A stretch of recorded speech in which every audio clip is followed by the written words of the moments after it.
Welcome back to another episode of Two Bears, One Movies. We're talking about Top Gun Maverick.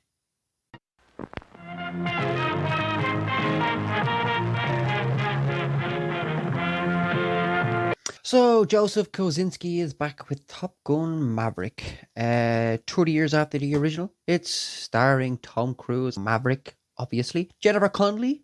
It's starring Miles Teller as Rooster, who is Goose's son. It's starring Val Kilmer, who is briefly in it as Iceman. It has John Hamm and a bit of Ed Harris at the start, whatever.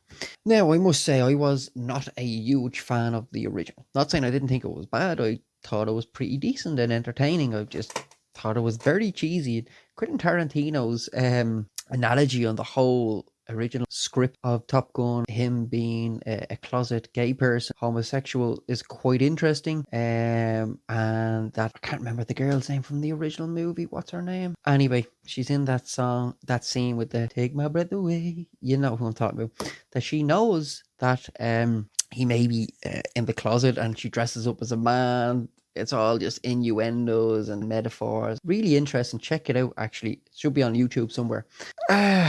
But to go back to this again, this, as I said, I wasn't a fan of the original. It was cheesy, but good cheesy, not bad cheesy, entertaining cheesy. I liked it. Didn't think it was great. This is a little bit better, actually.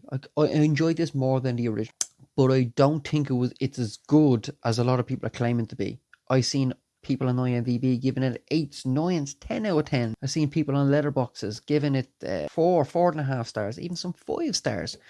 Not for me. It's a good summer blockbuster. Definitely see it on the big screen. It still has a lot of that cheesy quirkiness that made the foursome quite good and interesting. The characters are all likable. The story and the plot is kind of predictable. There's a nice moment between Iceman and Maverick, where Val Kilmer does get to say a few words.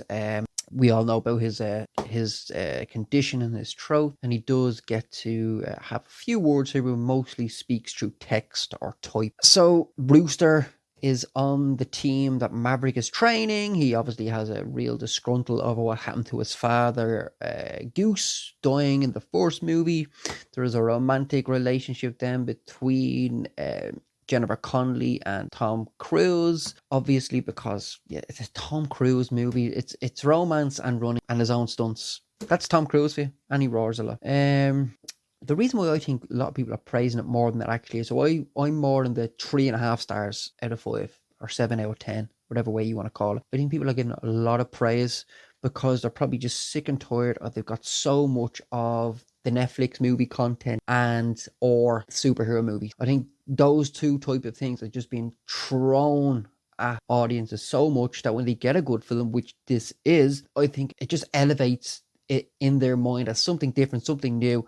Less of that, more of this, and it goes up to be a lot better than it is. For me, it's a 3.5 star out of 5, which is a good movie. Nowhere near 4.5, 5 star. 9 out of 10s, 10 out of 10s, not a chance. There's no groundbreaking performances. The script is not groundbreaking. The cinematography and the special effects and the in-flight fighting, that's all really good stuff. Start giving that 10 out of 10s for that. Not for me. As I said, I'm really 2 actors in a room. Boom, performances, you know yourself. Well, I did really enjoy it. So please, subscribe, and I'll catch you